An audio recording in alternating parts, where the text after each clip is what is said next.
berdasarkan pengalaman saya. Karena dia percaya pengalaman saya, maka kalau trust itu terjadi, memudahkan orang juga untuk bisa menerima sesuatu yang gratis. Ya, tapi kalau orang nggak percaya, Pak, biarpun digratisin juga nggak akan diminum, Pak, itu. Nah, karena dia percaya sama saya dan dia tanya dokter ternyata. Tapi dia ada trust sama saya, dan untungnya dokternya open minded. Dokternya mengatakan silahkan diminum untuk menaikkan daya imun. Karena dia kena COVID-19 3 minggu tuh positif terus tuh. Ya. Dan saya takut makin lama makin parah, karena biasanya kan harusnya virus itu makin berkembang, bisa meninggal, karena suaminya ini udah meninggal. Tinggal istrinya gini, ya. Jadi istri yang merawat ini kena COVID. Jadi saya berikan dan dia meminumnya, tapi saya tidak memberikan banyak karena saya juga dipercaya saya nggak bisa bagikan kepada satu orang terlalu banyak. Jadi saya bagi beberapa orang yang mau.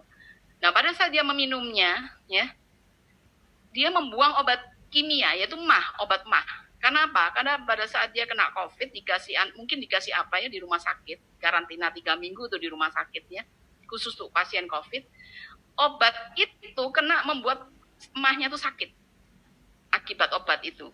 Saya nggak tahu tuh vitamin apa kok bisa membuat dia sakit. Ya. Membuat dia sakit. Terus kedua, dia nggak bisa tidur karena mungkin dia kehilangan suami, dia sedih ya. Jadi dia nggak bisa tidur, dia juga minum obat tidur setiap hari gitu ya. Terus saya bilang coba silakan buang itu obat kimia yang khususnya yang mah itu ya. Dan dia juga ditegur sama teman-temannya juga, kamu sih terlalu mikirin kesedihan kamu kehilangan suami, mana bisa orang kehilangan suami suruh tidak sedih, dia bilang gitu ya. Saya bisa paham, daya imun kan juga ada kaitan dengan hati yang gembira ya. Tetapi saya juga percaya usaha kita selain hati kan juga harus ada cara-cara lain juga yang Tuhan sudah sediakan, yaitu salah satunya putir untuk membuat dia bisa minum dan daya imun naik tanpa memberikan dampak. Nah, dia meminumnya dan hasilnya langsung negatif, saudara. Setelah dia minum putir dan dia membuang obat kimia.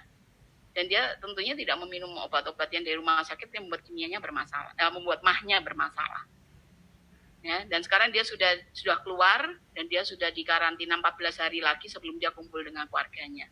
Jadi saya mau membagikan bahwa orang yang punya lebih bisa berbagi, tidak harus belikan satu kotak, bisa suruh icip-icip dulu istilahnya, ya. Bagaimana merasakan itu terutama bagi yang sakit, itu biasanya terasa sekali, harusnya terasa sekali. Jadi waktu kita melihat orang sakit itu kesempatan kita berbagi, itu yang saya lihat. Kalau dia mau baru kita berikan. Lalu selalu biasanya saya minta orang yang mendapatkan itu harus sharing, gitu loh. Itu bagian dia, gitu loh.